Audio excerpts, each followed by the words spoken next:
It's the year 1914, and we find ourselves on a small, isolated island in the far reaches of the South Atlantic. No bustling city, no crowd, just a lighthouse standing tall over a mystery buried beneath the ocean's depths. A ship cuts through the waves, carrying David, a weather officer sent by the government to spend a year on this desolate island, observing the strange weather patterns and uncovering whatever secrets might lie hidden here. Captain Axel, in command of the ship, has brought David and all the supplies he'll need to survive this long, lonely year. As they finally reach the island, they come upon the small house and lighthouse that will be David's home. But something is clearly wrong. The house is in disarray, furniture turned over and no sign of the previous officer, Robert.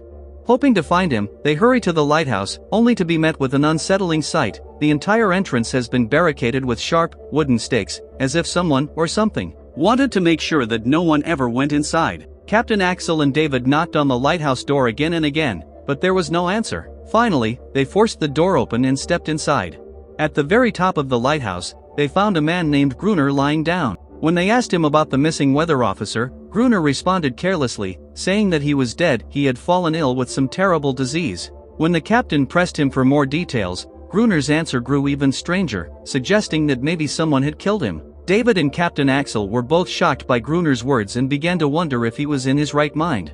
But without any sign of the old officer's body, they couldn't do much. The captain turned to David and said, "If you want, you can still come back with us." But David was determined. He knew that if he could give the government accurate weather reports from this island, he would earn a lot of money, and he desperately needed it. So he decided to stay. Captain Axel handed him a gun for protection.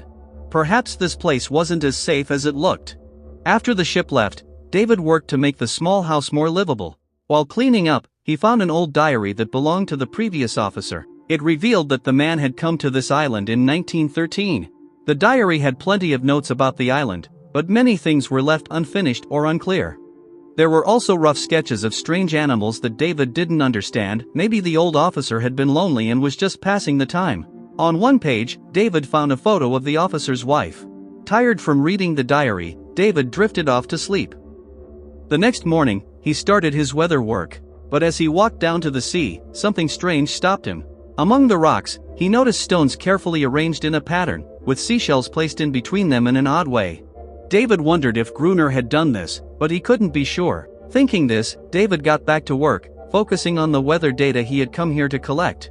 During his observations, he looked through his binoculars and thought he saw another person with Gruner at the lighthouse, but then he wondered if it was just his imagination. That night, David was busy recording his data when he heard a knock at the door. He thought it might be Gruner and called out to him, but there was no response. As he moved closer with a lamp in his hand, strange sounds began to echo in his ears. Suddenly, he saw a hand creeping under the door, an inhuman hand, gnarled and monstrous. Fear surged through David, and he ran to the basement to hide. He heard the door open and felt the presence of the creature searching for him in the shadows. Then, through a small crack in the basement wall, he saw its eyes, glowing and terrifying. David grabbed a knife and, as the creature's eyes appeared at the crack, he stabbed with all his strength. The creature let out a chilling scream and fled, but David knew it could return at any time. He spent the rest of the night in the basement, the door tied shut with rope, his heart pounding in the dark. When morning came, David stepped outside and saw strange footprints in the sand, footprints that were clearly not human. They led straight to the sea and disappeared. Now David understood why Gruner had surrounded the lighthouse with those sharp stakes, for this creature. David knew his house wasn't safe anymore. He ran to the lighthouse and shouted for Gruner to open the door, begging to be let in. But Gruner refused, telling him he should have left with the captain when he had the chance. David returned to his house, disappointed but determined to protect himself. He boarded up every window with wooden planks, built a fence of sharp stakes all around the house, and piled old papers and books outside the door as a warning. David sprinkled oil on the papers and old books outside the gate, hoping the smell of fire would scare the creature away if it returned. But there was something David didn't know yet, something he was about to discover that very night. While searching the house, he found an old box hidden away. Inside were a gun and plenty of bullets. This gave David a bit of courage, though the fear inside him was still strong. As the sun set and darkness spread across the island, David sat quietly in a corner of the house, clutching the gun tightly. His breathing was quick and shallow. Suddenly, strange sounds filled the air. When David moved to the window, it felt as if the ground slipped away beneath him. Not just one, but many creatures were rising from the water, moving quickly toward his house. Before long, they began attacking the gate. David fired his gun, hitting some of them, but the rest became more furious and desperate to get inside. Seeing the growing number of creatures, David acted fast. He lit the pile of old papers and books on fire. The flames scared the creatures and they retreated back to the sea. But now the fire had spread to his wooden house. David wrapped himself in a thick sheet, broke through the burning gate, and ran to hide behind a large stone near the lighthouse. His right hand was badly burned. Just then, rain started falling, slowly putting out the flames. By morning, the house was nearly destroyed, reduced to ashes. With nowhere else to go, David knew he had to take shelter inside the lighthouse. He grabbed his rifle and hid among the rocks near it. When Gruner came outside to fill a water container, David followed him, intending to force his way into the lighthouse at gunpoint. But just then, a creature, standing close to Gruner, attacked David. Gruner quickly stopped him and said, "This is my pet." David didn't shoot but made a condition: if he wanted to survive, he needed to stay in the lighthouse. He had enough gunpowder and food to last for a year, enough for both of them. Gruner was silent for a long moment before slowly agreeing.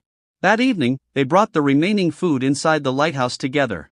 The next morning, David woke to find the creature quietly licking his burned hand. To his shock, the injury was healing much faster than he expected. What was happening around him was strange and hard to believe.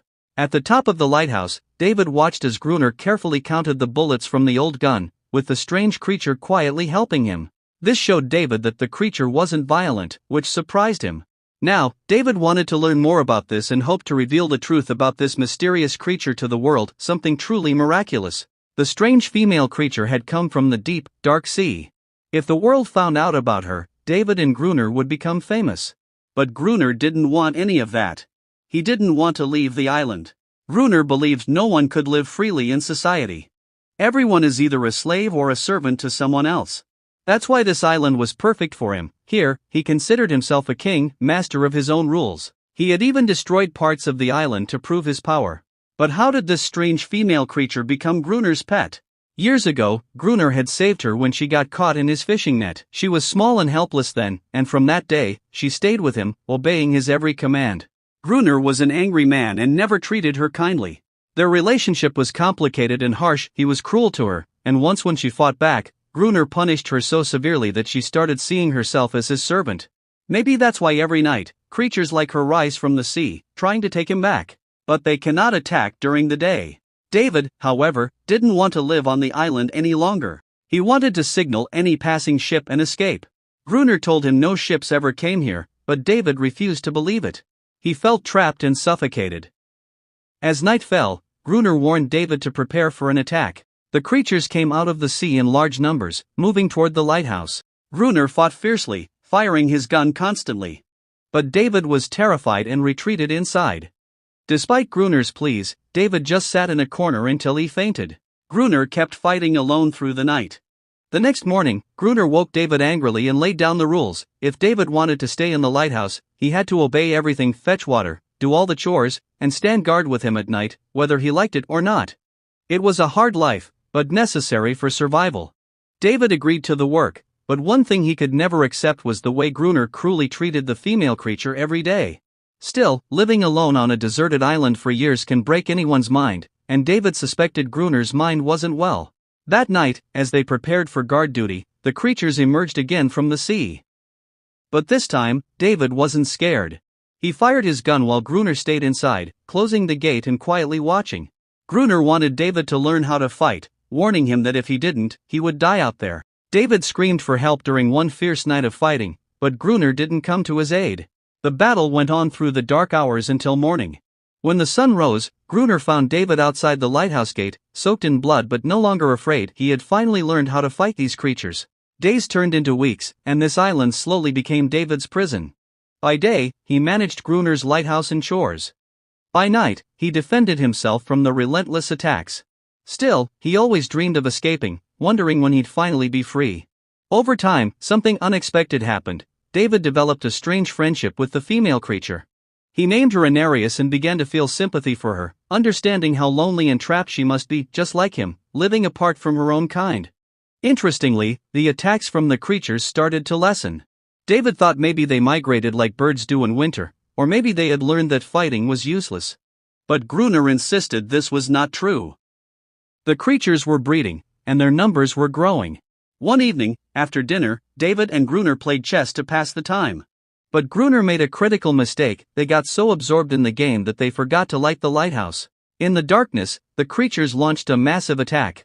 Their numbers had grown so large that even 2 men couldn't fight them off. Bullets ran low. During the chaos, Gruner's leg was badly wounded. The creatures pushed closer, trying to break into the lighthouse. With no way out, the 2 men surrendered to fate until dawn. As the sun rose, the creatures retreated back to the sea. Anarius carefully tended to Gruner's wound, but David realized the battle was lost. They had no bullets left, and food was running dangerously low. Then, one day, while wandering outside, David spotted a ship far out at sea. Hope surged through him as he grabbed the flare gun to signal for help, but Gruner stopped him.